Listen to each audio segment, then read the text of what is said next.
Simulan na po natin ang ating pag-aaral. Tayo po ay nasa lesson 4.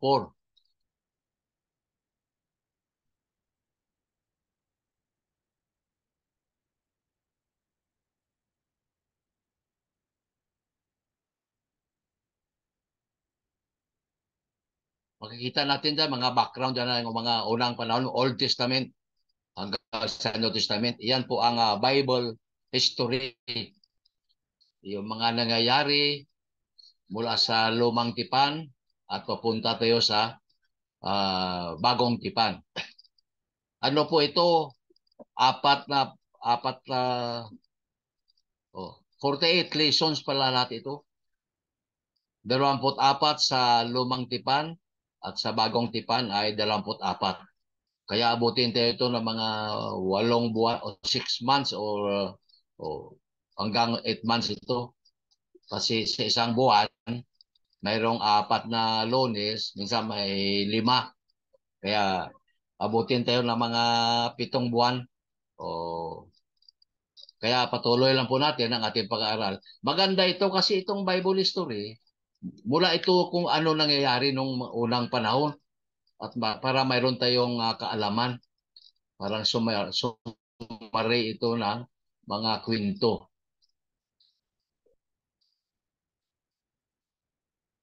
Lesson 4, ito ang kwento ng mga Hebreo family. Pag sinasabi na Hebreo, mga Israelites yan o taga-Israel. Yan ang tawag sa kanila mga Hebreo o mga Hudyo. Yan ang kanilang pangalan. Simulan natin ang ating pag-aaral at alalahanin natin yung mga nangyari noon sa Genesis 3:15. Ito ang nagsimula doon na yung si Satanas ay kanyang tinukso si Eva. Yan ang ano ng 3:15. Saka itong nangyari ngayon, yung binigay sa kanila ng Panginoon na parang hinusgahan sila. Ito ang hula sa lahat ng mga hula. Kasi ang prinsipyo dito, yun ang pagliligtas sa kapwa-tao hanggang sa yung buong lumang tipan ay ang katuruan doon ay ang pagligtas sa tao o pagtubos kasi naging sumuway sila sa kautusan. Kaya pinag-isipan dito kung paano sila tubusin ng ating Panginoon na nakalagay lahat sa plano ng Diyos. Ang Panginoon ay nagsalita sa Satanas na doon siya naging isang ahas personified o pumasok sa doon sa ahas. At ang sabi ng Panginoon, bigyan ko kayo ng parang alitan. Ikaw, sabi sa ahas, at ang babae. At kung ano ang maging sa kanya yung mga lahi nito ng babae nito, ito ang magdurog sa iyong ulo ng kanyang sakong. Yan ang sinabi ng Diyos sa Diablo. Kaya yan ang sabi niya. Sabi niya, Genesis 3:15, at papag-alitin ko ikaw at ang babae. At ang iyong binhi at ang kanyang binhi, ito ang dudurog ng iyong ulo. At ikaw ang dudurog ng kanyang sakong. Kaya mayroon silang hidwaan. Okay, may alitan sila. Yan ang sabi ng Diyos sa ahas na yon o sa kay Satanas. Ito ay nagsasabi sa atin na may ang panahon darating na may isang tao, si Jesus, na sa kanyang kamatayan at kanyang pagkabuhay muli, ito ang tatalo sa lakas ng Diablo dito. At ito ay kanyang bigyan ng aral ang Diablo nito, pero temporaryo lang, hindi pa naman final. Kasi ang final dito, yung kanyang ikalawang pagdating, yung Judgment Day. Ito na ang maging final natatalian niya na yung Diablo at susunugin na kasama ng mga gamit dito sa sanglibutan. Yun ang ano, yung pinaka-final. Doon sa naging matagumpay. Pero sa kwento natin dito, nakikipaglaban silang dalawa rito. Oh. Ito ang kwento sa Lumang Tipan na ang Diablo talagang hinahanapan niya ng iya na masira ito ang yung binhi nitong babae. At ang alam natin, ang babae nito ay yung kanyang binhi ay ang Panginoong Isus. Kaya ayaw ng demonyo na itong binhi ay manatili dito sa mundo.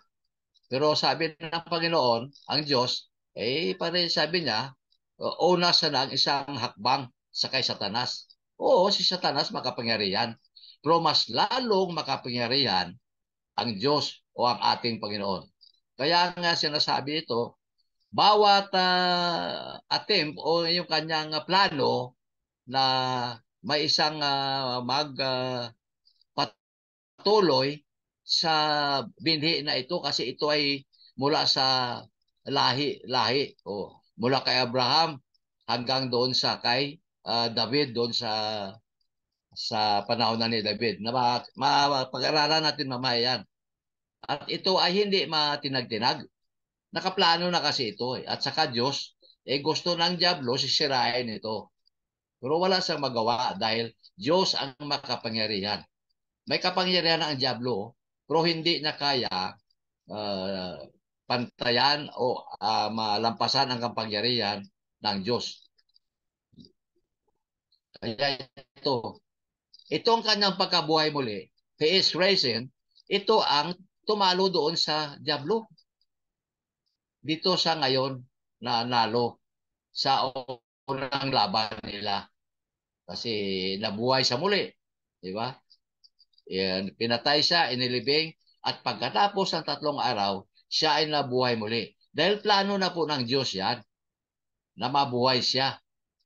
Dahil siya ang magpapatuloy ng tinatawag na binhi para sa kaligtasan ng tao. Total redemption of man. Kaya yun ang pinaplano nila. O ano ang layunin ng pag-aaral na ito? O, ang layunin para matupad yung pangako ng Diyos na kung saan may pakikipagbaka sa Diablo at ang Kristo na ito yung woman seed na si Kristo. Ang kanilang lakas ay ang mabuti at ang masama. Dito sa mundo yan, naglalaban-laban na sila. Kaya makita natin dito na sinasabi dito sa Lumang Tipan na kung paano itala o napunta ito sa Bagong Testamento sa buhay ng ating Panginoong Isus. Pero mayroong pakikipagbaka at mayroong mas mahigit na kapangyarihan sa kay Satanas. Kaya ito talaga mayroong power greater ang sasabi diyan, mas lamang ang kapangyarihan ng Diyos kaysa sa Diablo. At ang kapangyarihan na ito ng Diyos ay nakita sa katauhan ng ating Panginoong Isus. Kung magpatuloy tayo ng ating pag-aaral, makita natin dito na ang kapangyarihan na kung saan ay nasa Panginoong Isus ay makikita natin sa pasunod-sunod na sulat ng Biblia. Narrative itself, biblical, na makikita natin dyan kung papaano ito nabubuksan sa katauhan ng ating Panginoong Isus. Makikita din natin kung ano ang kanyang layunin ang detalye ng Panginoon, ang layunin ng Diyos na kung saan kinakailangan niyang madala ito para sa sanglibutan, sa kaligtasan ng sangkatauhan. Ito sabi niya, si Kristo dumadalangin sa Ama. Palagi na nanalangin ang Panginoon.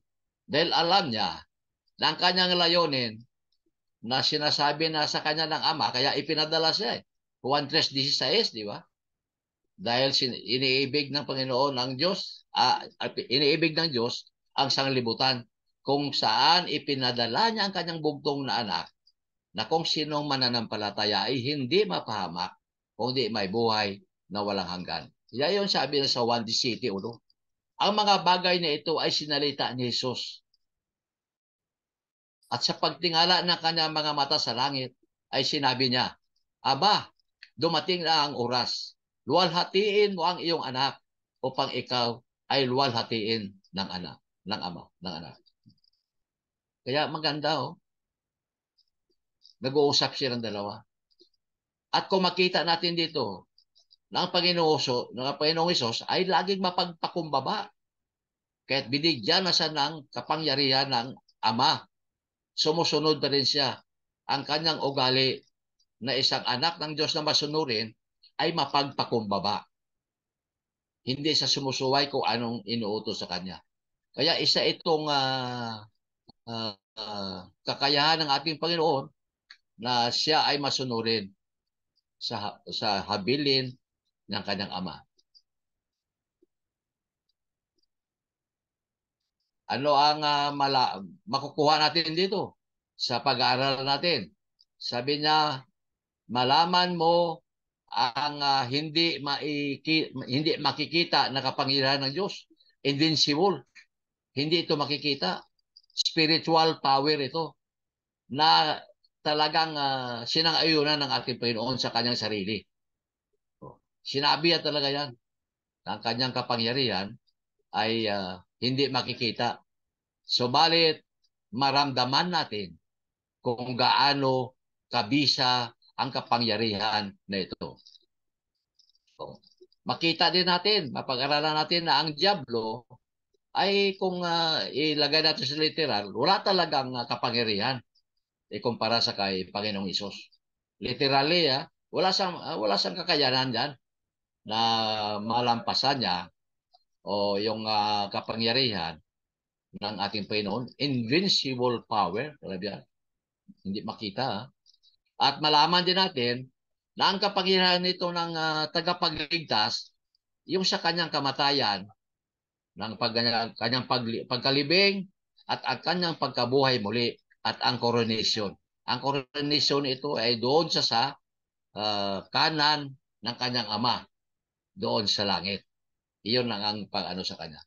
Bilang na siya ay kasama doon sa deity o Diyos Ama, Diyos Anak at Diyos na Espiritu. Makita natin dito ang mga katuruan kung ano ang mangyayari sa pakikipagbaka na ito ng Diyos at ang Diablo. Ito ang malalaman natin. Ito ang objectives ng ating pag-aaral. Simulan na natin sa ating pag-aaral na makita natin yung walang hanggan na nasasabi sa Biblia kung ano ang mga nangyayari. Dahil ito may narrative o pasunod-sunod na mangyayari sa buhay ng ating Panginoon at sa kanya pakikipagbaka sa Diablo. Yan siya, banal na espiritu at ang tinig ng Ama na siya ay binigyan na ng kapangyarihan. Kaya mababasa natin, Mateo 28:18. At lumapit si Jesus sa kanila at sila ay kanyang kinausap at sinasabi, ang lahat ng kapamahalaan sa langit at sa ibabaw ng lupa ay naibigay na sa akin.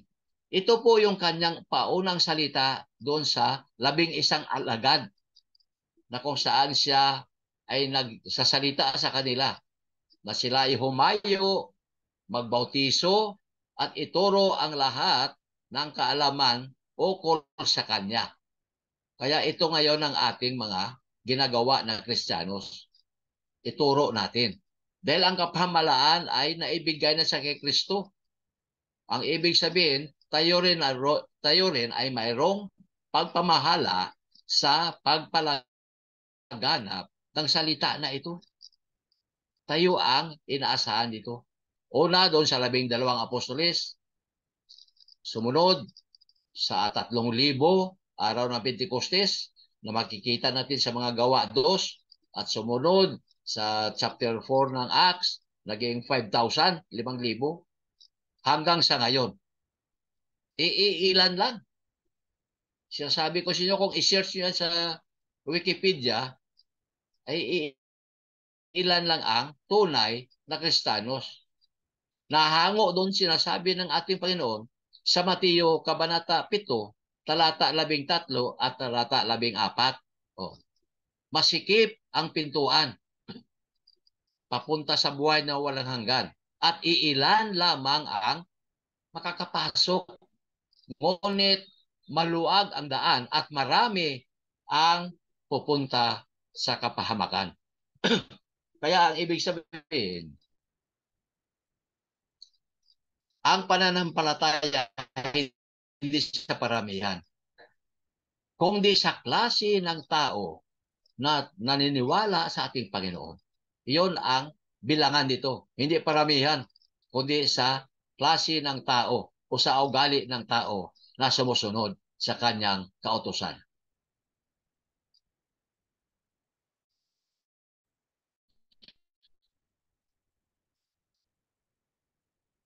Yung pagpatay ni para ang binhi ay papatuloy, kinuha niya ngayon si Sith, para yung buong mundo ay naging masama.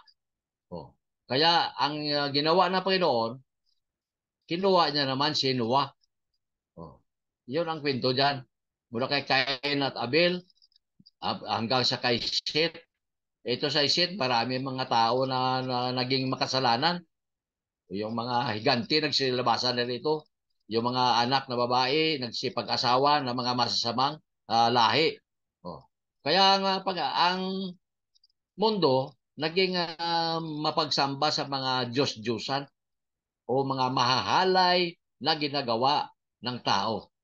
Kaya ang Panginoon ay kinuha na naman si Abraham. Saka yung Israel na kung saan doon sila sa Ehipto, sila ay nandoon kasi ginawa silang alipin. Pero hindi lang natapos doon sila sa Ehipto. Ginawa sana pumayag ang parao. Sa yung nakaraan natin pag-aaral, mayroon 10 salot na kung saan ipinakita ng Diyos sa pamamagitan ni Moses upang pumayag si Haring Parao na ang mga Ehiptohanon o Ehipto o Ehiptohanon na mga doon sa Israel ay kanyang pawalan. Kaya pumayag siya na yung 10 salot na mamatay ang mga lahat ng panganay. Kaya yung panganay na anak ng Parao ay namatay. Kaya pumayag siya. Pero nagbago din ang kanyang isip. Ang Diyos ay pinili ang tribo ni Juda. At dito na ni David na kung saan ito ang magbigay biyaya sa mundo. Dumating si Goliath. Di ba? Yan isang harang sa binhi na ito. Si Saulo, naging makasalan si Absalom. Marami ang nangyari. At yung si Joas na kung saan manggaling yung binhi ay patayin. Pero si Atalya ang ginamit ng Diyos. Yung nakaraan nating lesson yan para hindi masira ang seedline o yung lahi na kung saan ang Diyos ay maging matagumpay sa lahat ng mga nangyayari nito. Ito lahat ay kagagawan at plano ng demonyo na hindi makarating ang kaligtasan sa buong sanglibutan. Pinaplano ng demonyo yan, hinaharang niya, pero gumagawa din ang paraan ng Diyos para ito ay maitutuloy. Kaya yung masamang tao, yung si Haman, nakita nyo doon, nakaraan nung pag-aaral natin, gusto niya sirain itong binhi na ito. Ito, yung God's seed line. Mula sa kay David yan. David's lineage. Pero ang Panginoon ay ginamit si Esther. Kaya hindi natuloy yung pinapapatay ni Haman yung mga lahat na mga Hudyo. Kasi gusto niya patayin lahat. Eh, ginamit ng Diyos si Esther. Kaya, napatuloy pa rin. Kasi makapangyarihan ang Diyos. Ang Diablo, ano lang ang kapangyarihan niyan? O, kapangyarihan sa kadiliman. Kaya iyon pinalabas sila sa Ehipto. Yung tumawid sila sa dagat na pula. O, dahil utos ng Diyos na dalhin sila doon sa lupang pangako. Kaya nang pumayag ng Parao, tumawid na siya sa dagat na pula. Pero nagbago ang Parao, gusto pa niyang lipulin. Ngunit makapangyarihan ng Diyos na makatawid na lahat yung mga Hudyo, yung mga Israelites, ay bumalik yung dagat. Nahati ito. Kaya naging lupa, nakatawid sila. Yan ang kapangyarihan ng Diyos na kung saan makapagpatuloy itong binhi ng babae na walang iba kundi ating Panginoong Hesus. Sa panahon na ito, makikita natin ang kapanahonan sa gitna ng mga testamento. Yung mga kautusan sa Old Testament and New Testament. Yung Seleucid Empire, isa rin ito sa mga tao na mga ano ito sila, mga walang Diyos din sa kanila. Para mga pagano ito sila. Gusto rin nila sirain itong binhi na ito. Pero ang ginawa ng Diyos ay kinuha ito ang tao na si Judas Maccabeus. At ang sa kahuli-hulihan, ang kung saan itong si Birhen Maria ay na dalang tao niya na si ang Panginoon, God's Son. So, si Birhen Maria, so, walang gumalaw sa kanya, pero siya ay nagdalang tao. Kaya ang nature ng Panginoon Hesus, siya ay tao sa pamamagitan ni Birhen Maria at siya ay Diyos sa pamamagitan ng Diyos Ama. Dahil Diyos Ama ang nagpabuntis nito kay Maria. Sa kwento na sa makita natin sa New Testament, bababasa natin. Ngunit itong hari na si Herodes, gusto niya patayin ang mga bata. Pero ginamit ng Diyos si Jose at sinabihan na dalhin si Maria doon sa Ehipto hanggang sa namatay itong si Herodes. Kaya may plano ang Diyos dahil plano ng Diablo itong patayin ang mga lahat na bata mula 2 taon pababa. Di ba napag-aralan natin nung nakaraan? Inutos ng hari na patayin. Ngunit ang Diyos ay nagpaplano. Diablo hindi makatalo sa plano ng Diyos. Kaya dinala sa Ehipto to si Jesus para iligtas doon sa kay Herodes. Ay ito naman, yung Diablo. Talagang tinukso si Jesus doon sa ilang. 3 beses ang tinukso. Pero sabi ng Panginoon, hindi siya natalo. Dahil sabi niya, nakasulat na. Yung mga ginagawa mo, nakasulat na yan. Hindi mo pwede daigin yung kapangyarihan ng Diyos. Kaya lumayo ka. Kaya iniwanan siya ng Diablo. Hindi na kayang tuksuhin ang ating Panginoon. 3 beses ang tinukso. Kaya sabi, ito si Judas Maccabeus. Itong ginamit ng Diyos para iligtas yung binhi. Kaya makita natin dito sino. Si Judas Maccabeus, isa itong pari na kung saan pinangunahan niya ang revolusyon laban sa mga Seleucid Empire sa Israel. At nangyari ito ng ikalawang siglo before Christ. Ikalawang siglo. Ito si Judas Maccabeus ang ginamit ng Diyos. Pero isa pala itong pari din siya. Kaya ginamit siya ng Diyos para iligtas yung seedline o yung binhi. Siya ginamit. Kaya nakipaglaban sila sa mga pag-ano na ito. 3 taon na matapos na tuksohin ng ating Panginoon, yung mga Hudyo naman ang mga mapagpaimbabaw at ang mga Romano ay gusto nilang sirain talaga ang Hesus, ang Panginoon. dahil siya ay nagsasabi na siya ay anak ng Diyos. Totoo naman. Subalit itong mga mapagpaimbabaw na mga Hudyo, itong mga Romano, hindi naniniwala dito na siya ay anak ng Diyos. At dito, sinabi niya na patunayan niya na talunin niya ang kamatayan. Sabi niya, mabuhay siya muli. Ito sabi niya. Kung ating tingnan yung sinasabi ni Apostol Pablo dito sa Roma, Kabanata 16, talata 11 hanggang 20, na ito ay napatungkol doon sa mabuti at ang pagkawalang malay ng mga diablo. Na walang malay ang tao nito o ang Diyos sa mga gawang masama. Kasi wala naman siyang kasalanan. Iyon ang sinasabi ng Apostol Pablo. Kaya sabi niya, mabuhay siya muli. Ngayon, ang Diyos ng katahimikan ay sa susunod ay talagang durugin niya ang diablo nito sa kanyang paa. At ganoon din sa bawat isa na mamamatay na Kristiyanos, ang ulo ng diablo nito ay nadudurog at si Kristo ang naging matagumpay.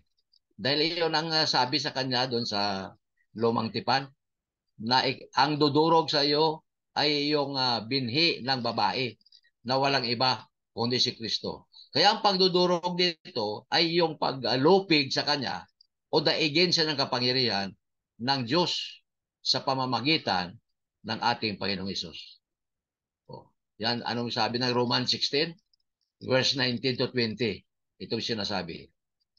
Sapagkat ang inyong pagtalima ay naging bantog sa lahat ng mga tao, kaya't nagagalak ako tungkol sa inyo. Datapat ibig ko na kayo'y maging marunong sa kabutihan at musmos sa kasamaan. At si Satanas ay durugin ng Diyos ng kapayapaan sa madaling panahon sa ilalim ng inyong mga paa. Ang biyaya nawa ng ating Panginoong Hesukristo ay sumasa inyo. Kaya bawat Kristiyanos ay dumudurog sa ulo ng diablo. O ang ibig sabihin dyan, yung liko na pagtuturo ng mga maling nagtuturo ay dudurugin ng mga matutuwid o yung mga anak ng Diyos. Dahil yung anak ng Diyos sa kanyang iglesia, yun lamang po ang nagtuturo ng tama, matuwid, at ayon sa sinasabi ng banal na kasulatan. Wala po tayong mga kredo o mga dokumento tulad ng pasugo na gawa ng tao, kundi ang sa atin ay ang katotohanan. At ang katotohanan, iyon ang dudurog sa mga pasugo na yan o mga human creed na ginawa doon sa nakaraan nating pag-aral sa Council of Nicaea 325 AD. Doon ginawa yung mga batas na yan na kung saan dudurugin sila ng Kristiyanos sa pangunguna ng ating Panginoon.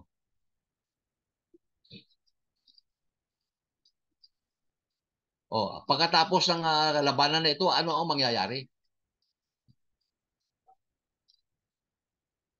Makikita natin ngayon ang kapangyarihan ng tagapagligtas. At ito ay sinasabi naman ng ating Panginoon na nasa Kanya ito. Dahil siya lamang ang tagapagligtas, di ba? Binigay niya sa Kanya ng Ama ang paghatol at siya ang tagapagligtas. Na makita natin, anong iligtas niya? Siyempre, yung Kanyang iglesia, Efesios 5:23. Siya ang tagapagligtas ng katawan na yung iglesia dahil siya ang ulo ng iglesia. At nasa kanya na rin. Sinabi niya rin na siya ay mas malakas ikumpara sa diablo.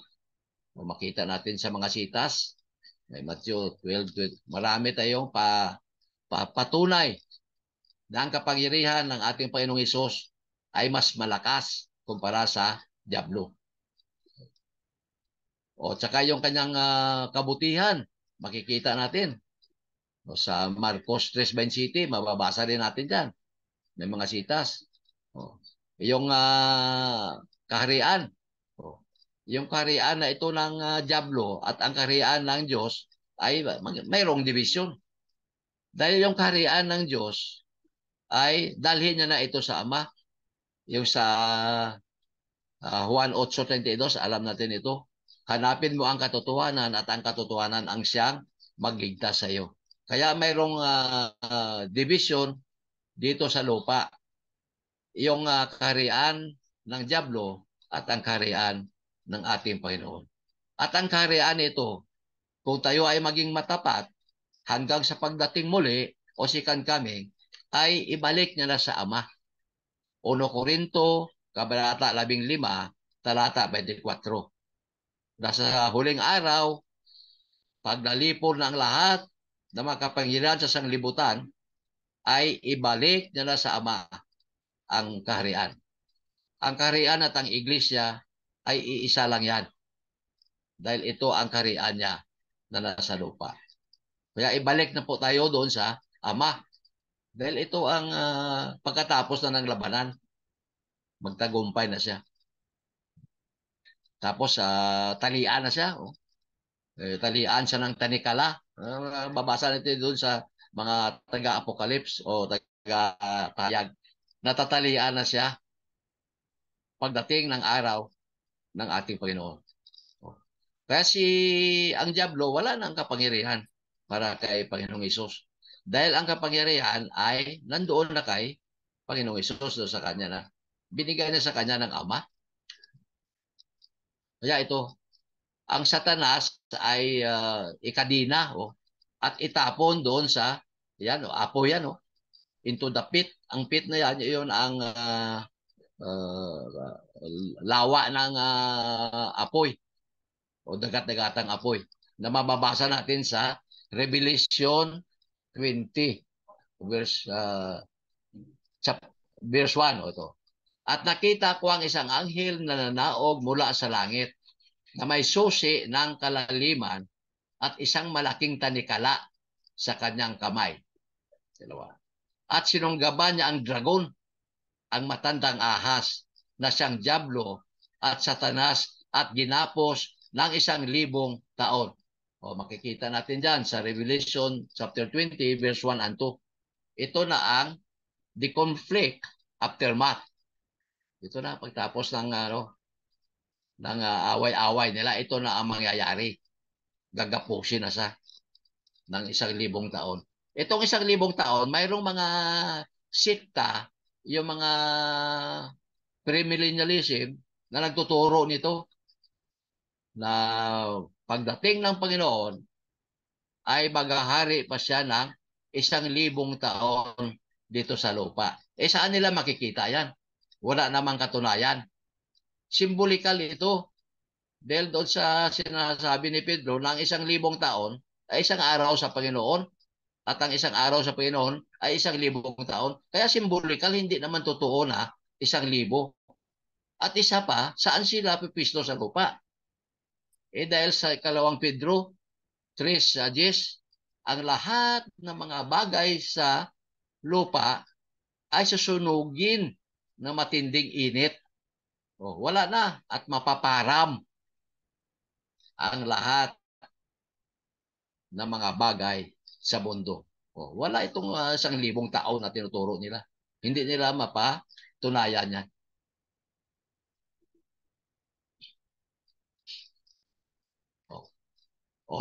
Inaamin niya na si Satanas ay walang kapangyarihan laban sa kanya. Sa 1:14-30. Kung basahin natin yan. At si Jesus, bilang wala sa hindi makasalanan, ay talagang kinukontra niya ang kapangyarihan ng Satanas. Kasi ito Satanas, itong hari ng makasalanan. Si Kristo walang kasalanan. Kaya hindi siya pwedeng talunin ni Satanas. Dahil walang kasalanan ang Diyos. Hebreo 2:9-18, makita natin.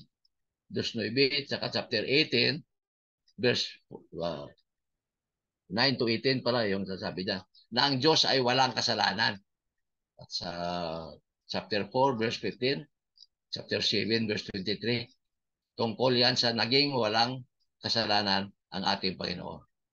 Yung cross ng, ito ang plano ng Diyos na itong cross na ito, na kung saan ito ang pinaplano ng Diablo na hindi sana mangyari nga ito.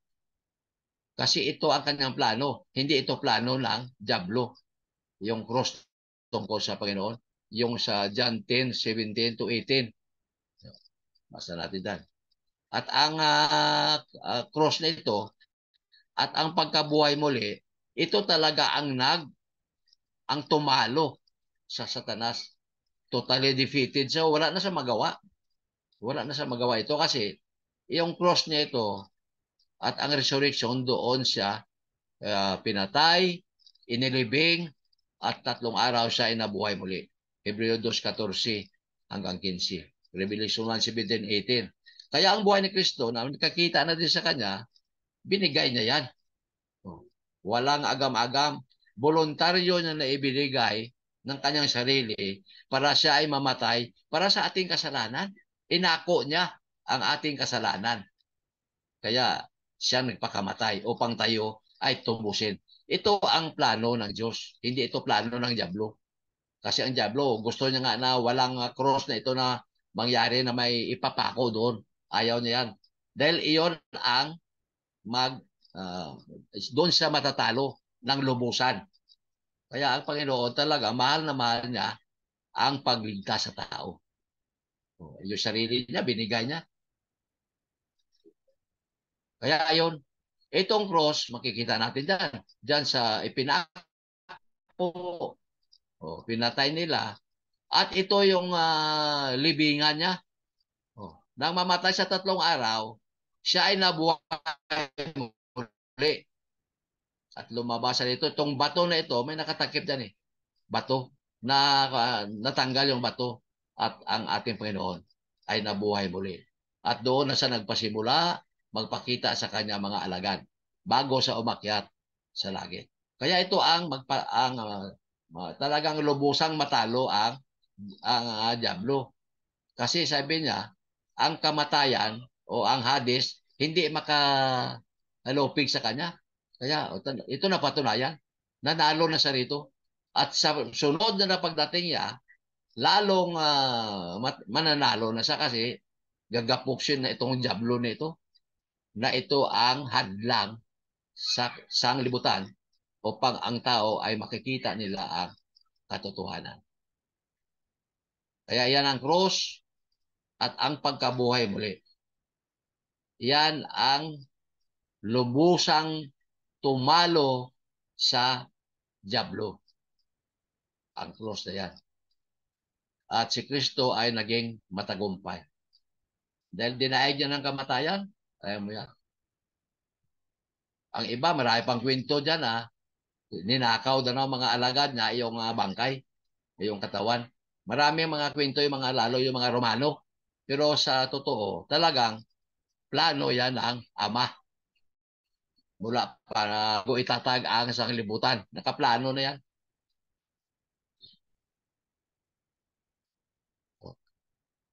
Ang kapangyarihan ng Panginoon ay makikita dito sa krus. Yun ang kapangyarihan niya. Ang kapangyarihan ng krus, 1:12, 21-22. Seek ye first. Yung salita mo ay katotohanan o yung ang katotohanan ang siyang magligtas sa iyo. O Roma 1:16. Ito ang kapangyarihan para sa pagligtas ng tao. Yung cross na yan o yung magandang balita. Kasi yung magandang balita, yung kanyang pagkamatay, pagkalibing, at pagkabuhay muli. Iyon ang tinatawag dito ni Pablo na ebanghelyo na siyang kapangyarihan para sa kaligtasan o nasa Hudyo at sunod sa Grigo. At sa lahat na lahat yan. Hudyo at Grigo, lahat na. Kasama ng tao sa mundo. O 1 Corinthians, chapter 1, 18-20, makikita dyan. At chapter 2, verse 2. Na yan ang kapangyarihan ng cross. Yung pagtubos sa atin. Yan ang magandang balita na kung saan iyon ang kanyang iniutos doon sa The Great Commission. Tayo po ang may karapatan na gagawin yun dahil ibinigay na sa kanya ang lahat ng kapahamalaan mula sa Ama. Kaya hanggang sa ngayon, nasa ugat at nasa dugo na ng tunay na Kristiyanos na ang pagpamahala nito ay yung pagpalaganap ng kanyang salita ay maging sa atin. Oh, woe unto me if I preach not the gospel. Sabi ni Pablo doon sa taga-Korinto. Oh, aba ako kung hindi ko ipalaganap ang salita ng Diyos. Kaya kailangan ipalaganap natin ito. Dahil nasa atin ang pag-asa, sabi ni Pedro, maghanda kayo sa pagsagot kung sino man ang magtanong sa inyo dahil ang pag-asa ay nasa inyo. Ano itong pag-asa? Ito ang cross. Itong namatay, nilibing at nabuhay muli na makikita natin. Oh. Ito ay talagang pinatunayan ito. Yung kahalagahan o ang kapangyarihan ng cross ay kinumpirma o talagang kung ano pa canonized na ang ng pagkabuhay muli. Oh.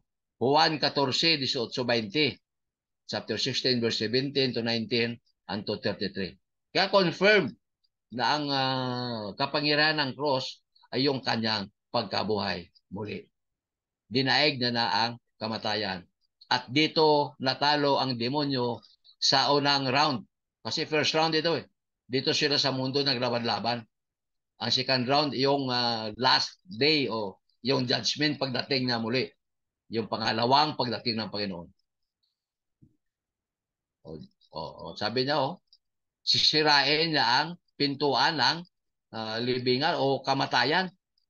Ito na doon sabi niya, the gates of hell, sabi niya, shall not prevail against it. Dito sa sinabi niya sa Mateo 16:18. At dito sa Mateo 28, dito siya nabuhay muli. Dito sa sinasabi. Talagang sinira niya yung pintuan ng kamatayan o ng libingan. Kaya ang kamatayan, hindi ito makahadlang sa kanya. Dahil nakaplano na nga ito, kaya hindi ito makahadlang ang kamatayan. Dahil tinalo niya ito, nabuhay sa muli. Sa mga gawa, chapter 2, verse 23 to 24, chapter 13 to 32. Kaya mababasa natin yan dyan. Dahil iyan ang nagpapatunay na maging ang kamatayan ay hindi magsipanaig laban sa kanya. O nakipagbabulo siya sa kapangyarihan ng Satanas. Nagpambulo sila. Para sa kanya, sa Hebreo, makita natin. Kabanata 2, talata 14 hanggang 15. At saka sa 1 Juan 3:8, nakipaglaban ng ating Panginoon sa kapangyarihan ng dyablo. Ngunit hindi uobra dahil ito ay nakaplano na sa Diyos. Si Jesus ang manalo at sa kanyang pagkapanalo doon sa kanyang kamatayan. Tinalo niya na ito ang kamatayan.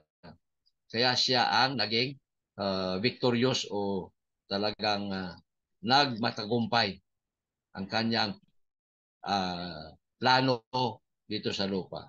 O Revelation 1:17 to 18. Mababasa din natin dyan. Kaya yun ang cross na yan. Yan ang kapangyarihan kung saan tinalo niya ang kamatayan. Dahil dyan siya ipinako Dyan sa pinatay. At pagkatapos nilibing siya, and after 3 days, he was resurrected. Siya ay nabuhay muli. Kaya sabi sa 1 Corinto 1:17, sapagkat hindi ako sinugo ni Kristo upang bumautismo, kundi upang mangaral ng Ebanghelyo. Hindi sa karunungan ng mga salita, baka mawalan ng kabuluhan ang cross ni Kristo. Ito ang sinabi ni Apostol Pablo doon sa kanyang mga sulat sa 1 Corinto. Siya hindi ako inutusan upang mabautismo, kundi mangaral ng Ebanghelyo. O, sa baka mawalan ng kabuluhan ang krus ni Kristo. Kaya ipangalan niya itong Ebanghelyo, sinasabi ko, dito sa pinako, dito sa pinatay, inilibing, at 3 araw siya ay nabuhay. Iyon ang Ebanghelyo. O, the death, burial, and the resurrection. 3 bagay yan. Kaya tinatawag na Ebanghelyo. Magandang balita para sa atin na mga makasalanan. O, at saka sa 18, sapagkat ang salita ng cross, kamangmangan sa kanila, na nangapapahamak, ngunit ito'y kapangyarihan ng Diyos sa atin na nangaliligtas. Alam mo yan? Kamangmangan sa kanino? Sa more or less 50,000 reliyon na ginawa ng tao. Kamangmangan sa kanila yan. Pero ito ay kapangyarihan ng Diyos sa atin na nangaliligtas. Kaya ang kaligtasan sa kanyang iglesia na kanyang ipinangako. At sana maging matapat tayo hanggang sa kamatayan. Di ba? Sabi ni Juan sa pahayag, Kabanata 2, talata 10, magtapat tayo hanggang sa kamatayan. Kaya iyon ang kapangyarihan ng cross na nakabayubay ang Panginoon dito. Iyan ang magandang balita na kung saan ang binhi ay nagpapatuloy. Iyan ang plano ng Diyos para ang tao ay iligtas sa kanilang mga kasalanan.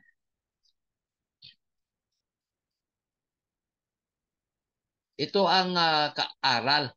Ano ba ito ang makuha natin ng mga doktrina o katuruan tungkol dito sa laban-laban nila ng Diablo at ng Panginoon? Itong pangako. Ang pangako nito, kung saan sinabi ito ng Diyos, ay dapat paniwalaan natin at tayo ay maniwala rito. Ito ang magbigay sa atin ng pag-asa na kung saan ito ay nakasaad na bago palikain ang tao. Di ba? Ulit-ulit kong binabasa sa inyo. Sa Ephesians chapter 1, verse 4, di ba? Na bago likain ang sanglibutan at ang mga bagay sa sanglibutan ay mayroon lang pinili ang Diyos.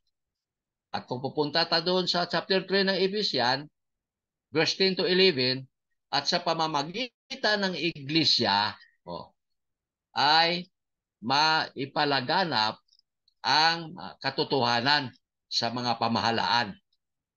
Ito ay hindi pa dumating ang panahon. Wala pa, hindi pa dumating ang panahon. Nakaplano na pala na ang iglesia. Iyon ang magpahayag ng Ebanghelyo na ito. Magandang plano ng Diyos kung ating subaybayan ito at kung ating isipin talaga ng o dibdiban ba na pag-iisip o kaalaman, magandang plano dahil bahal niya tayo. Kaya nangako siya bago pa niya gawin ang tao, kaya mo, nangako na siya. Doon sa Garden ng Eden, ano ang sa pangako ng sa ahas na yung kanyang ulo ay dudurugin ng binhi nitong babae na walang iba kundi ang ating Panginoong Hesus. Ang woman's seed dito ay ang Diyos, si Kristo Hesus ang tinutukoy dito. Ito ang dudurog sa tiko o sa liko na turo ng Diablo. At tayo ay kasama na rito sa sinasabi na ipalaganap ang Ebanghelyo. Kaya ang kung pag sanibin o yung lupa at saka yung impyerno, hindi ito baka hadlang sa pangako na ito. Kahit mag-ano sila yung mundo sa libutan at saka yung impyerno, hindi ito makahadlang sa pangako na ibinigay ng Panginoon bago niya likhain ang sanglibutan. Nakaplano paano nila harangin yan. At ang itong pagbigay niya, tayo ay talagang alagaan at nakaprotektahan tayo sa lahat ng mga oras. Hebreo 13:5-6, sabi niya, hindi kita pababayaan, hindi kita iwanan. Yan ang sasabi doon. Kaya ang protection o yung pagbigay niya sa atin ng kasiguruhan na tayo ay magkaroon ng pangako na yan na mula sa binhi ng babae ay matupad. Magsama man ang mundong ito at ang impyerno, yung diablo, yung kanyang mga turo, hindi nila pwede baguhin kung ano ang nakaplano na. Yan. Yan ang mundo. At ang impyerno, yung kahit na magsama-sama sila, hindi nila kayang uh, harangan. Sabi ito, datapwat darating ang araw ng Panginoon na gaya na magnanakaw, na ang sangkalangitan sa araw na yan ay mapaparam nakasabay ng malaking ugong. At ang mga bagay sa langit ay mapupugnaw sa matinding init at ang lupa at ang mga gawang nasa lupa ay pawang masusunog. Saan yung 1,000 years dito na sinasabi? Masusunog na itong lupa pagdating ng Panginoon. Darating ang araw ng Panginoon. Judgment Day ito. Ito ng huli ng lahat. Ito ng katapusan ng lahat ng mga bagay naririto sa lupa. Yan ang sinasabi ni 1 Pedro 3:10. Mapapara. Wala na. Masusunog ito. Ang sanglibutan. At sabi niya, atin din maasahan natin na ang pagbantay sa atin ng ating Panginoon, ito ay nagaganap. Protektahan tayo. Sabi niya, hindi tayo iwanan o pababayaan. Yung kay Joshua, sinabi niya yan. Joshua chapter 1 verse 5. Kaya masasabi natin, ang ating pananalig sa Kanya, ng Panginoon ay ating kaakibat o kaagapay na sa ating mga gawain. Hindi tayo matakot. Anong magawa ng mga tao sa atin kung kasama natin ang Diyos? Hebreo 13:6. Siya ang kaagapay natin. Walang makatalo sa iyo. Basta kasama mo ang Diyos. Ang Diyos ay gumawa ng pangako nito doon sa garden ng Eden. Nang sumuway ang tao, itinabo niya sa garden. Pero binigyan niya ng paraan upang sila ay maibalik. Tayo, kung paano tayo maibalik sa kanyang piling. Kaya araw-araw, mangbula doon hanggang sa ngayon. Ang Diyos ay nandyan sa atin, gumagawa kung paano niya tayo maprotektahan sa mundong ito at sa mga kasamaan ng tao para matupad lamang ang pangako na ito sa kanyang mga anak. Tayo yan, mga Kristiyanos. Sabi niya, never will I leave you, never will I forsake you.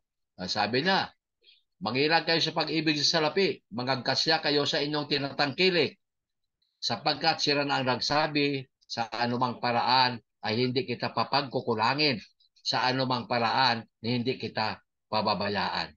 Yan, yun ang Hebrews 13:5. Sabi ng Panginoon yan, na sinulat ng mga apostolis na para mababasa natin. Pero ito ay nakaplano na lahat sa Diyos.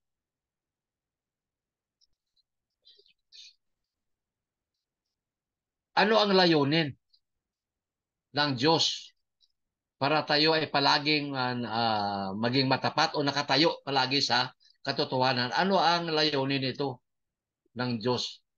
Bakit itong binhi ng babae ay kanyang talagang inalagaan, pinotektahan para hindi masira ng kadiliman? Kaya makikita natin, ang Diyos ay nangako na ang bagay nito ay walang hanggan. Walang hanggan ito. Ang pangako. Kaya kahit sino man ang sisira nito, pagsamahin man ang mundo at sakang impyerno, hindi masisira. Dahil ito ay walang hanggan. Ang ibig sabihin, walang kasiraan yan. Dahil nagpapatuloy. Ay kung masira yan, wala na, hindi na eternal. Dahil sira na siya. Kaya hindi masisira yan dahil yan ay plano na ng Diyos. Mulat sa pulpa bago ang sanglibutan. Kaya yan ang kanyang pangako na ito ay nagpapatuloy hanggang sa wakas.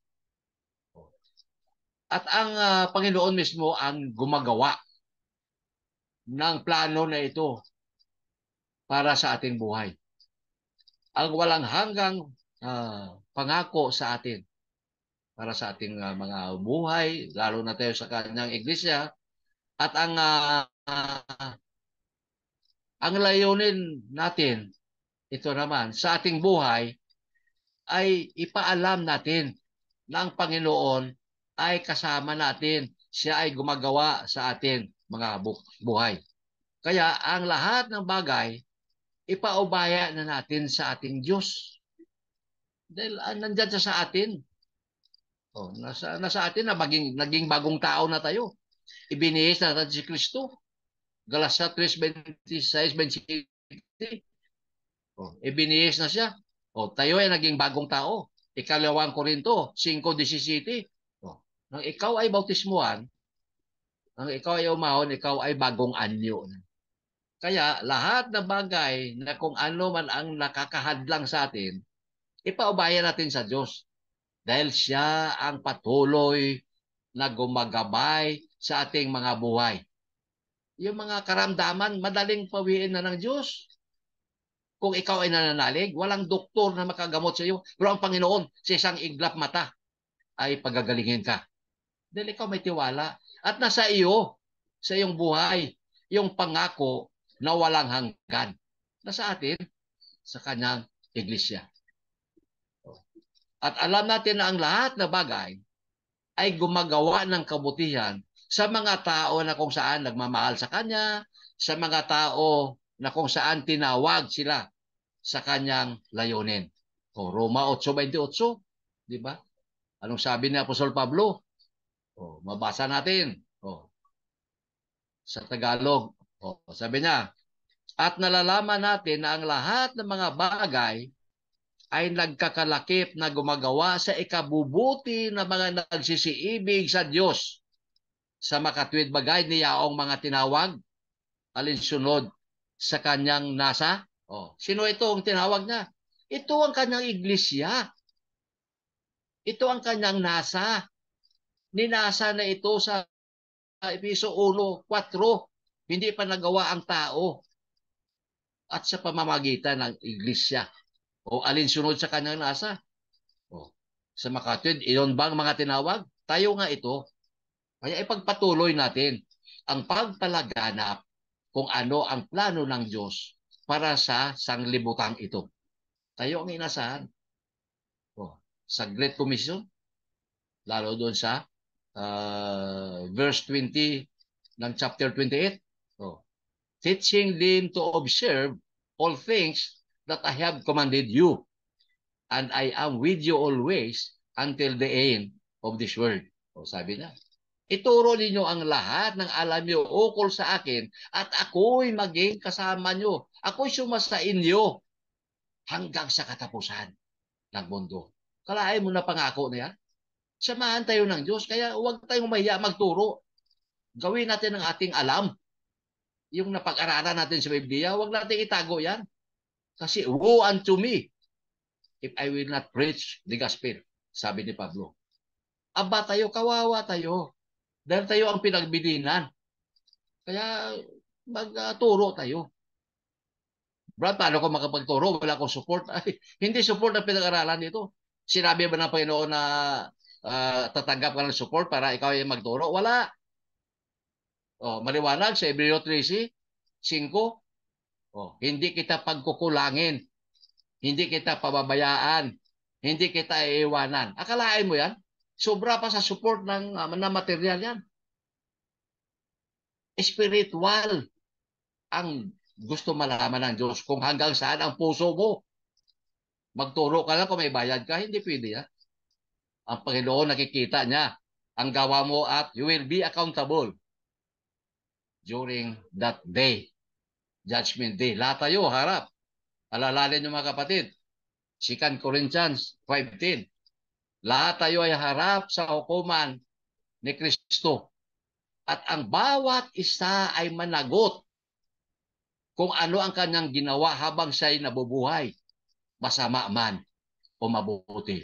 Yan ang problema. Kaya marami nag-away-away, maraming division dahil sa mga material na bagay.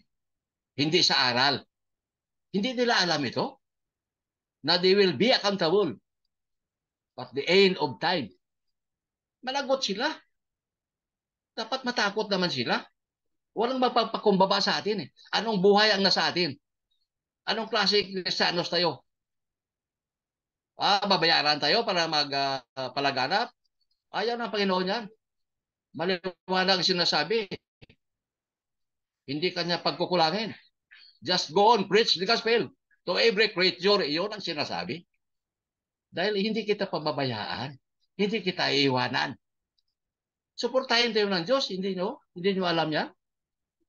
Kaya patuloy tayo sa pag-aral, pagpalaganap ng salita ng Diyos. Yan ang kailangan ng isang Kristiyano para ang pangako nito which is eternal will be ours till the end of time. Pagdating ng ating Panginoon, maging atin ito. Nakareserba nito sa langit, sabi sa kay Pedro. It is reserved for those prepared people. Yung nakahanda ng mga tao, nakareserba nito. At yung naging matapat na sinasabi ni Apostol Juan sa mga pahayag. Kaya huwag tayong mahina o kung ano-ano mga problema. Ipanalangin natin ito na ang mga tao na ito na gumagawa ng ganito mga bagay ay magbago. Ang pagpakumbaba ang hinahanap ng ating Panginoon sa kanyang mga anak. Mga tinawag, alinsunod sa kanyang nasa. Ninasa na ito ng Panginoon na tayo ang maging kaakibat ng mundong ito para sila ay makarating sa buhay na walang hanggan. Whoever believes in Him should not perish, but have an everlasting life. Sabi niya, sino man ang mananampalataya ay hindi mapahama kung hindi magkaroon ng buhay na walang hanggan. Maliwanag yan. Diyos ang nagsasalita. Wala siyang kasalanan. Hindi siya nagsisinungaling. Na dapat natin isipin sa ating buhay. Na kung sino man ang maniwala, ilan lang ang naniniwala ngayon? Tingnan nyo sa Wikipedia, ang The True Church of Christ, makita nyo dyan, 2 milyon. Ilang tao sa mundo? 8.18 bilyon. Bilyon ang usapan dito. Basahin nyo sa Wikipedia, nandyan yan. Yung Church of Christ, 2 million lang ang nangyayari. 2024 yan na survey. Kaya mababasa natin, ilan lang tayo. Dahil kahit nasa kanyang iglesia, kaya ganitong nangyayari. Wala na kayong matino sa kanyang iglesia, puro na mayayabang. Bukod sa iba na talagang naghikahos para maipangaral ang salita nito. Sa hirap at ginawa, dalhin natin ito. Dahil ito ang kabilin-bilinan ng ating Panginoong Diyos. Lahat na bagay ituro natin sa Kanya. Mula sa pagkabagsak ng tao hanggang sa baha. Plano ito ng Diyos eh. Dahil ang mga tao sa mundo, lalo naging makasalanan, nung nag-asawa yung mga higante na nababasa natin, dito mula sa Genesis 4 hanggang Genesis 8. Sa Genesis 6, doon nag-asawa yung mga higante na yon na mga masasamang tao, hindi matuwid. Kaya ginawa ng Panginoon yung baha na ito. Dito niya dinisiplina ang mga tao na hindi sumusunod sa Kanya. Ang account ito mula sa kay Cain kay Abel. Genesis 4, mula talata 1 hanggang 15. Ang kwento niyan mula sa pagbagsak ng tao hanggang sa baha. Yung dalawang yung offering. Ang isa mga hayop sa kay Abel, ang isa mga gulay dahil magsasaka yon si Cain. Hindi tinanggap sa kanya.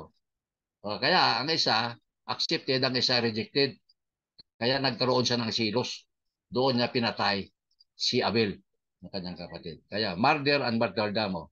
Ang isa makasalanan, ang isa ay walang kaalam-alam. Walang nagawa na kung ano. Innocent siya. Wala siyang kasalanan dito. Kundi siya ay naglingkod lamang sa Panginoon ng kanyang buong puso at ng buong kaluluwa. Kaya tinanggap ang kanyang pag-alay sa Diyos. Dahil siya ay malinis ang kanyang budhi. Kaya ang ito, divine judgment, ang ibig sabihin dyan, ano ang parusa na ibinigay ng Diyos? Sa verse 9 and 12, yung kanyang ang kanyang pamilya ay mayroong separation. Dito sa separation, dito sa seed lines o itong si Kristo at iyong pamilya ito ni Cain ang tinutukoy dito. Ito ang judgment ng Panginoon o yung kanyang paghusga. Dahil may plano pa naman siya na kung magsisi si Cain, patawarin niya. O yung pag-iyak ni Cain, makikita natin. Kasi nakita niya na pinatay niya kanyang kapatid. Mula verse 13 to 15. Ano itong tanda ni Cain? Dami nagtatanong dito. Ang sinasabi, Genesis 4:15. At sinabi sa kanya ng Panginoon, dahil dito'y sinumang pumatay kay Cain, ay makapitong gagantihan. At nilagyan ng Panginoon ng isang tanda si Cain, baka siya'y sugatan ng sinumang makakasumpong sa kanya.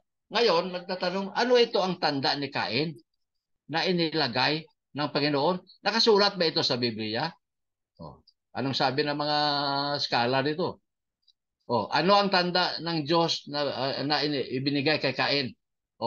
Ang Biblia hindi nagtuturo o nagsasabi na kung anong tanda yon. Pero ang mahalaga dito ay yung tanda na ang si Cain ay hindi patayin. Ito ay mas mahalaga doon sa tanda na tinuturo ng iba na wala namang nakasulat sa Biblia, kundi itong tanda kay Cain hindi sa papatayin. Ito ang sinasabi ng Panginoon na makikita doon sa sarili ni Cain. Kasi magtatanong, ang tanda dito ay yung hindi sa papatay, that Cain was not to be killed. Kasi makapitong gantihan, sinasabi dito, makapitong gantihan kung sino man ang pumatay kay Cain. Iyon lang tanda. Hindi yung tanda na kung ano na nilagay sa noo. Hindi ito. Dahil ang importante dito, kasi sinasabi ng Panginoon na walang makapatay sa kanya dahil makapitong gantihan.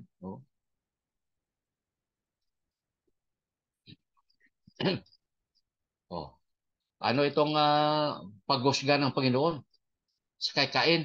Kasi siya ang nagkasala dito eh. Ano ba ang mga mangyayari sa ginawa niya? Ito. Talagang he was cursed. Talagang parang binigyan siya ng Panginoon talaga ng ano ito, ng masakit na parusa. Hindi siya makakita ng lugar na kung saan siya ay makatanim ng magandang mga tanim o mga bugang kahoy, ganyan. Tulad sa Dreamland, marami nang tanim doon si Sister Visitasyon, mga bungang kahoy. At siya ay maging nomad o maging wanderer sa walang lugar. Itong nomad ito, he will be a wanderer all of his life hanggang sa buong buhay niya. Siya ay talagang walang permanente na lugar. Kaya si Cain, tumangis siya o umiyak sa Panginoon. Sabi niya, kung sino makakita sa akin, patayin ako. Sabi ng Panginoon, hindi ka patayin dahil yun ang tanda na makapitong gantihan pa nga kung sinong papatay sa kanya. Pero iyon ang takot si Cain.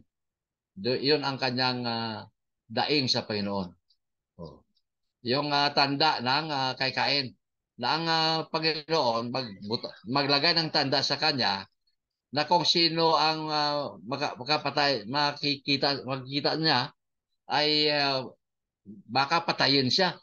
Iyon ang sabi ng Panginoon. so that no one who found him would kill him. Para hindi siya patayin. Dahil takot nga siya eh. Yun ang tanda na binigay. Kaya naban siya o hindi na siya kasama doon sa uh, paningin ng Panginoon. Si Cain naban dahil doon sa kanyang ginawa.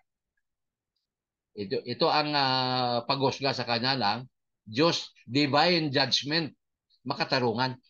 Kaya pinadala sa doon sa lupa ng Nod. Nandiyan na sa dito sa chapter 4 ng Genesis. Itong land of Nod at present times ito na sa ngayon. Itong Kuwait, meron dyan, pwede siyang tumawid dito. Pero sako pala ito ng Iran. Itong land of Nod. Sakop siya ng Iran. At ang Garden ng Eden pala, dito sa malapit sa Iraq ito. May Euphrates River dyan. Saka or Caldeo. Ito sa ngayon. Kaya itong Iran pala, land of Nod ito. Kaya ang mga tao dito sa Iran talaga parang wala nang tiwala, walang Diyos na sila ito. Kung ano-ano na lang ginagawa nila, pamumumba, patayin kung ano gusto nilang patayin.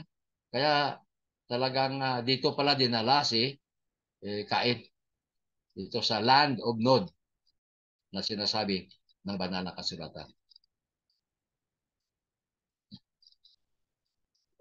Yung mga lahi mula kay Cain at saka kay Abel at si Abel patay na pala. Si Cain at saka si Seth. Ito chapter 4 ng Genesis verse 16 up to chapter 5 verse 32. Ito ang mga lahi mula kay Cain hanggang kay Seth. Yung mga nangyari kay Cain, yung mga daughters of men, itong 6:1 and 2, yung nag-asawa siya ng mga higanti. Mga masamang tao pala ito. Doon sila naninirahan sa lugar ng Nod na yan. Mga polygamous, maraming asawa. Kung sino-sino na lang mga babae makukuha nila, inaasawa nila. Verse 18 to 20. Tapos ang kultura nila, mga masasamang tao, mga idolatros, mga pagsamba sa Diyos-Diyosan. Ang kanilang mga kabuhayan, mga musikero pala sila. Mga ng mga mga tanso. Sila gumagawa ng mga rebulto ito at saka yung bakal. Yan pala ang kanilang kabuhayan doon sa bayan ng Nod o sa lugar ng Nod. Magaling pala nga musician yan. Yan. Kaya ito ang lesson 4 natin. Mula kay Cain, pinatay si Abel. At dito napunta naman kay Seth. Ito ang genealogy na pinag-aralan natin. Ito ang The Complete Bible Overview. Sa pag-aralan natin yan sa mga matagal pang panahon na tayo mag-aaral. Ito naman nangyari kay Seth. Chapter 4 verse 25. Sabi niya, tawagin niya ang pangalan ng Diyos o si Jehovah. Chapter 4 verse 25 to 26. Ibalik niya ang pananambahan at ang pananalig sa Diyos. Kasi wala na itong pananambahan nila. Dahil makasalanan na sila. Yung mga higanti, nag-asawa na doon ng mga kababaihan.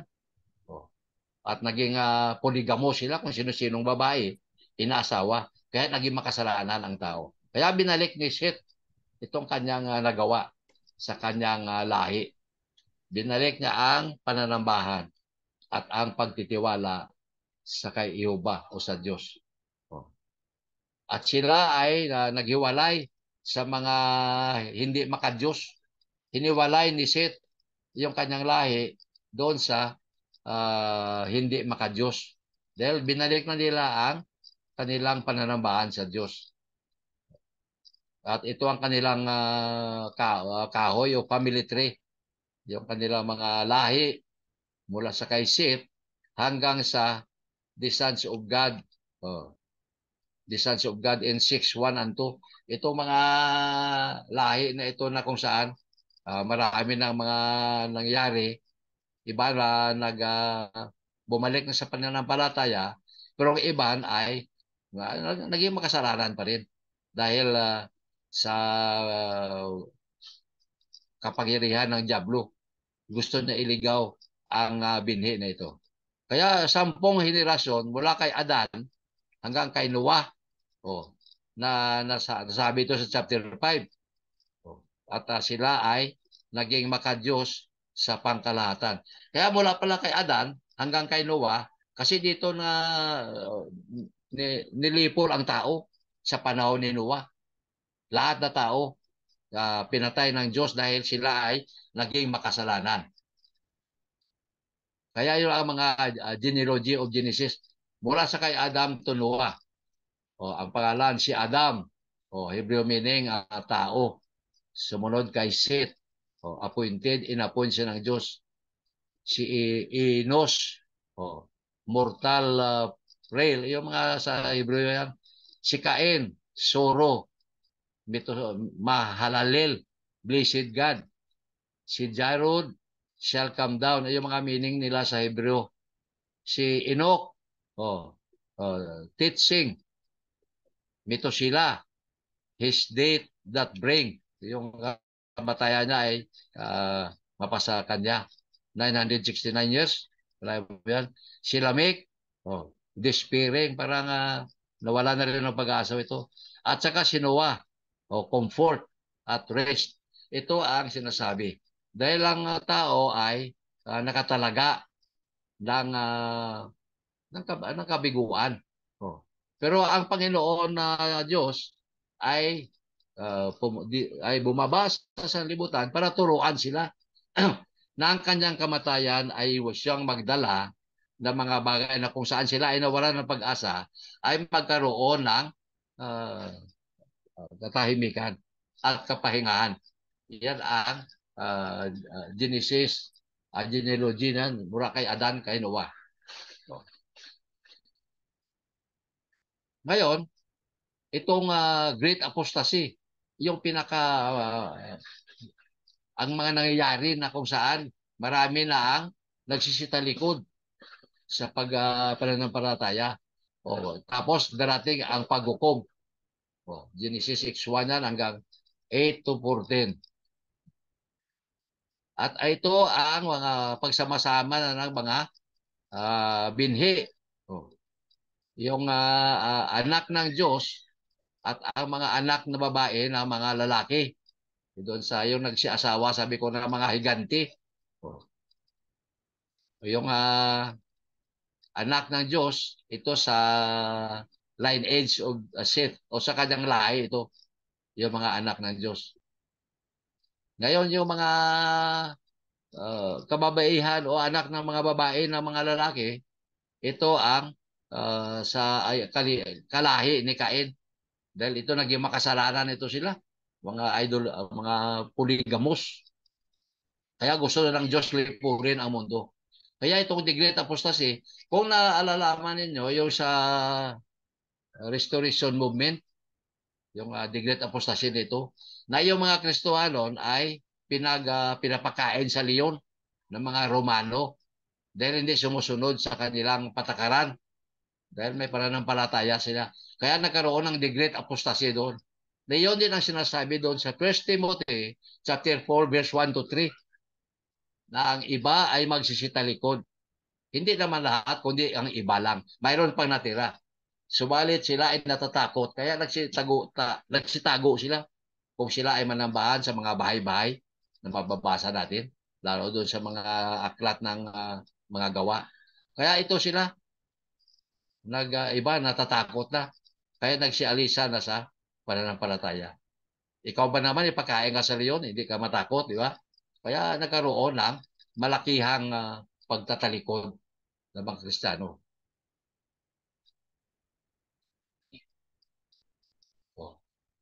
Ano ang babala ng Panginoon?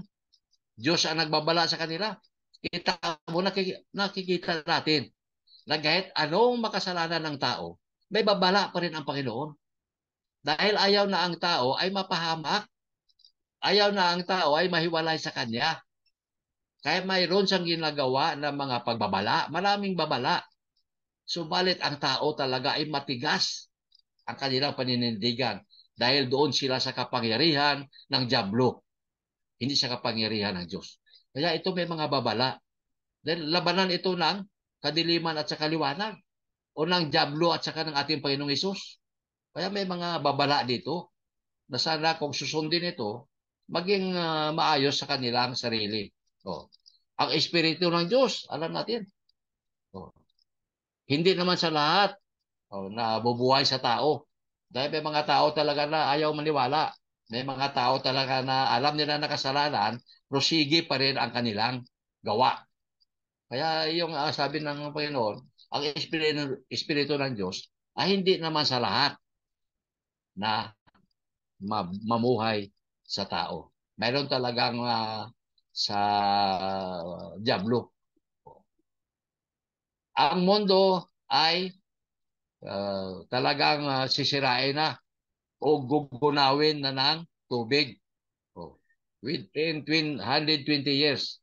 Ito yung paliwanag sa kila ni Noe na darating na ang araw ng paghusga sa kanila, na ang mundo ay sisirain na ng Diyos sa pamamagitan ng tubig. Hindi sila naniniwala sa sinasabi ni Noe. Dahil nakita ng Diyos si Noe na tapat at lumalakad sa kanyang kagustuhan. O yung pagsama-sama na ng mga sideline, yung binhi na kung saan dito manggaling ang binhi ng babae na walang ibang tinutukoy kundi ang ating Panginoong Hesus. Yung mga higante na doon sa sanlibutan na. At saka hanggang ngayon dito pa. Kaya yung talo nila may higante pa ngayon. Mayroon. Kasi those days and also afterward. Ibig sabihin hanggang ngayon mayroon sinabi, mayroon. Pag nag-search kayo sa Google, i-search nyo giants, lalabas dyan na mayroon pa. Lalo na doon sa mga gitnang silangan. Kasi doon sila galing eh. Yung may nabasa ko doon, 12 feet ang height niya. Ang pinakababa doon, 8 feet. Kaya hindi lang umubra sa NBA. Dahil pag kumilo sila, hindi mahina ang katawan. Hindi malalakas. Dahil matatangkad eh. Tsaka yung kanilang ginagawa na kasamaan. Dito na nagagalit ang Diyos. Kaya gusto niya na lipulin ang tao sa pamamagitan ng baha. Kaya ito ang sabi ng Panginoon na sisirain ko ang tao sa mundo. Iyon ang sinabi niya. Kaya 120 years ang preaching ni Noah na para maniwala sila na darating na ang pagsisira ng sanlibutan. Hanggang sa pinagawa si Noah ng arka, di ba? Alam nyo yun? At may mga measurement doon kung anong gawin. Ilang bintana ang gagawin. Nakalagay doon. Tumatawa yung mga tao niya. Mainit. Paano magbaha ang panahon? Hindi nila alam na ang Diyos ang nagpaplano dito. Tumatawa yung mga tao habang gumagawa si Noe ng arka. Kaya ito ng Old Testament warning. At invitasyon sa New Testament. Kaya kung ipagkumpara mo ito, sa Old Testament, binalaan sila. Pero pagdating naman sa New Testament, kasi ito comparison eh. Ito ngayon ang invitasyon para sa kanila. Mababasa natin. Kaya sabi dito, si Ezekiel 3:18-19, sabi niya, ito ang masabi ko sa mga makasalanan. Mamatay ka talagang tunay. At hindi na kita bibigyan ng babala o pagsabihan na ikaw ay balaan o bigyan ko ng babala na ang mga masama ay pupunta doon sa kanilang masamang gawain. Ang pagligtas sa kanyang sarili na ang mga masama na pareho masama ay mamatay sila sa kanilang ginagawa na mga kasamaan. Pero ang kanilang dugo, sabi niya, kailangan mga galing sa kanilang mga kamay.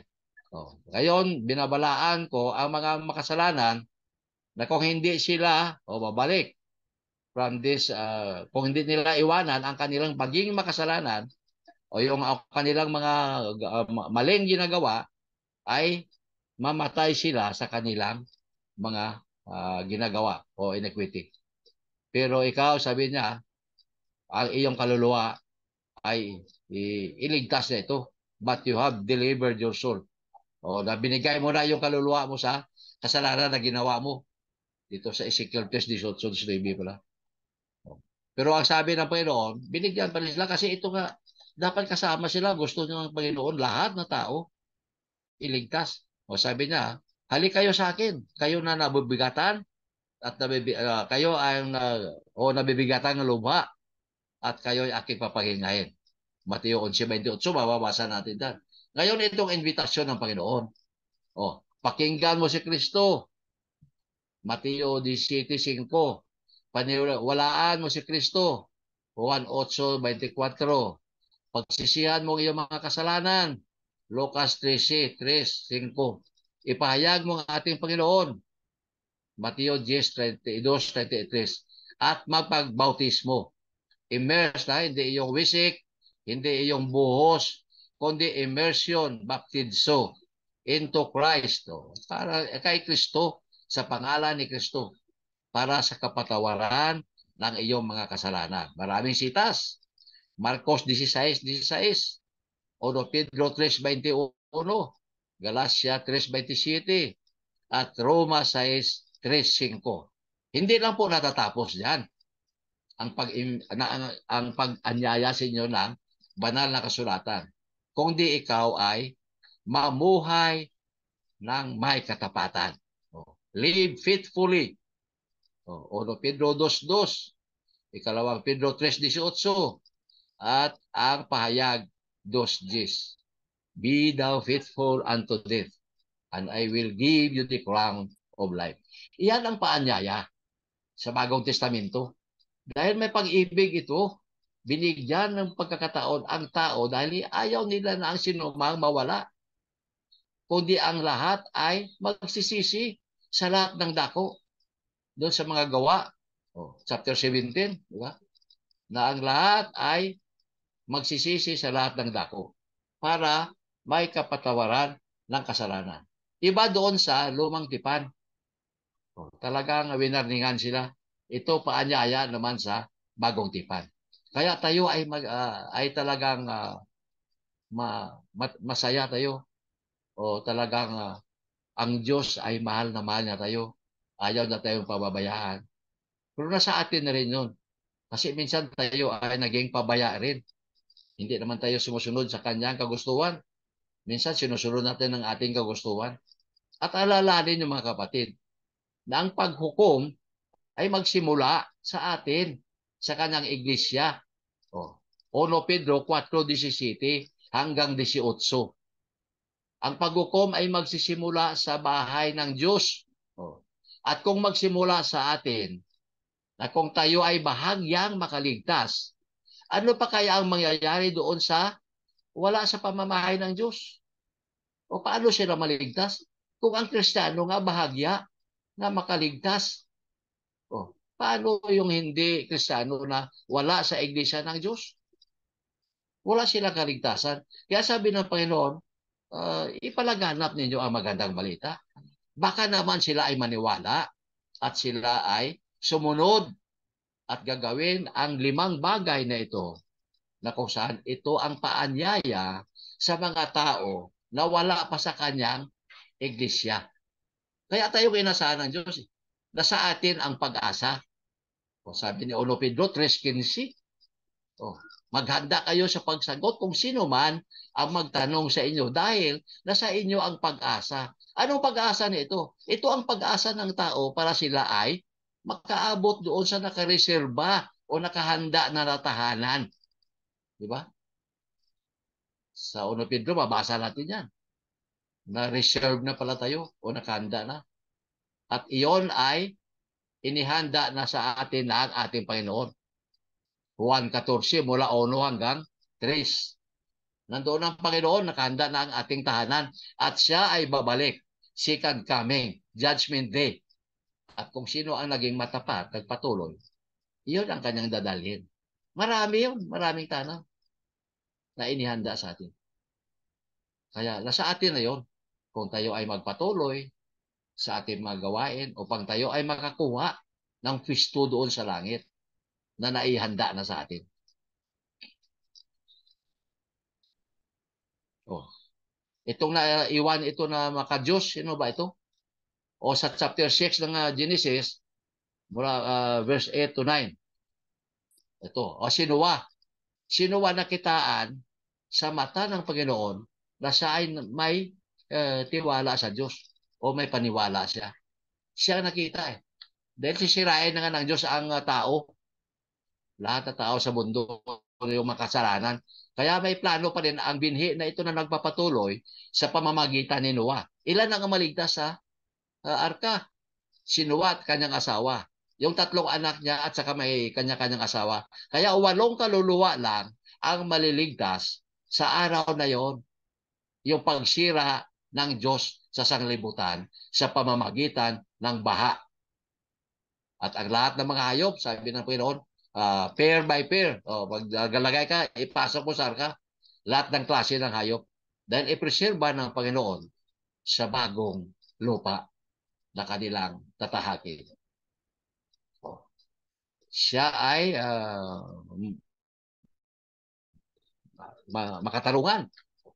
Ang ibig sabihin, sumusunod sa batas. Ang pinag-usapan dito yung Torah law, yung mga batas na ibinigay ng Diyos sa kay Moses para sundin ng mga Israelitas. Ito yung mga Torah law. Kaya nakitaan niya na sumusunod siya. Nakita ng Diyos. Saka walang kapintasan. Ang ibig sabihin, naghihikaho siya o ginagawa niya ang kanyang magawa para maging mabuti.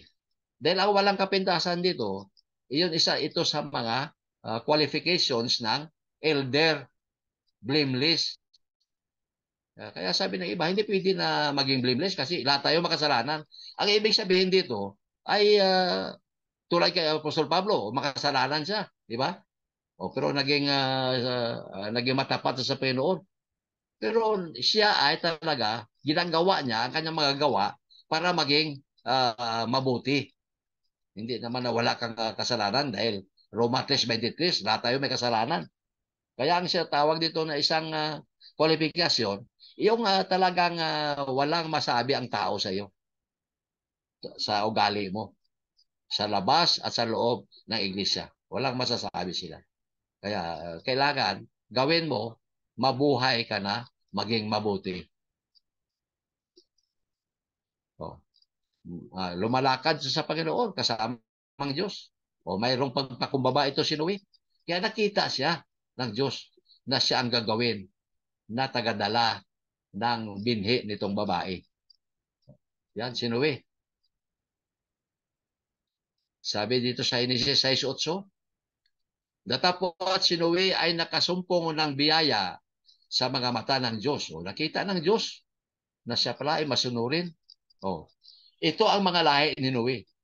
Si Noe ay lalaking matuwid at sakdal noong kapanahonan niya. Si Noe ay lumalakad na kasama ng Diyos. Kaya ang plano ng Diyos doon sa binhi ng babae, dahil sisirain na ang buong sanglibutan, na yung mga masasama na tao ay patayin na ng Diyos. Kaya itong godly remnant, ito si Noe. Ito ang matira sa mga tao na sisirain ng Diyos sa pamamagitan ng baha. Kaya dito pa rin patuloy ang binhi ng Panginoon o yung binhi ng babae na walang iba kundi ang Panginoong Hesus. Ang paghahanda para sa paghusga. Ito na po yung husgahan na. Sa chapter 6 ng Genesis, mula sa 13 na talata hanggang 6:13 hanggang chapter 7 verse 10. Yan pala. Si Noah ay pinagawa ng Diyos ng arka para mailigtas sa kanyang sarili, ang kanyang pamilya, at ang lahat ng mga hayop.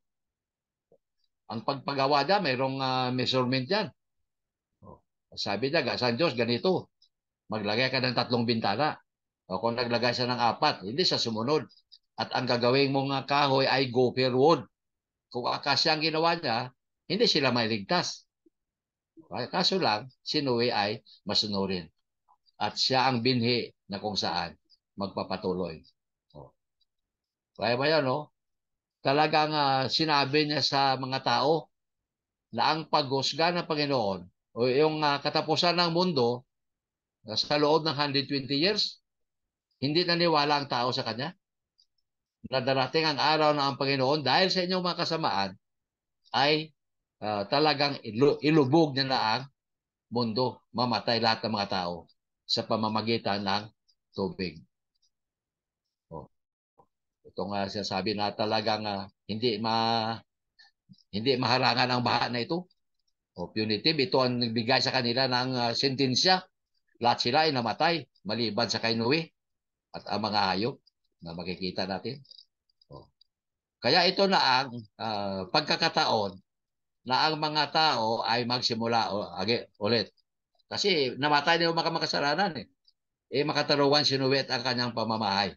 Kaya may pagkakataon para ang binhi na si Panginoong Hesus ay matupad at ipalaganap sa mga tao sa sanlibutan. Ang pagkakataon na tayo ay lalakad na kasama ang Diyos. Kasi mga tao sila Noah ito, mabubuting tao sila. Kaya simulan na ngayon ang buhay sa mundo sa pamamagitan ni Noah.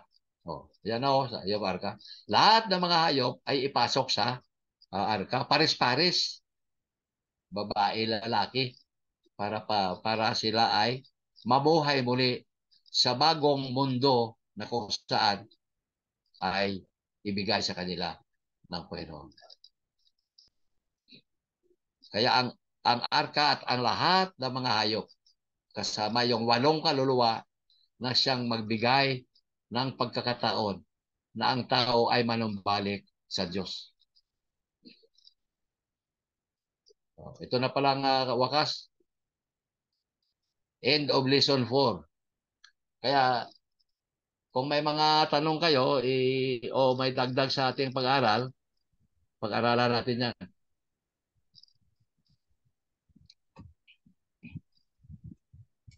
Okay. Sino mayroong tanong?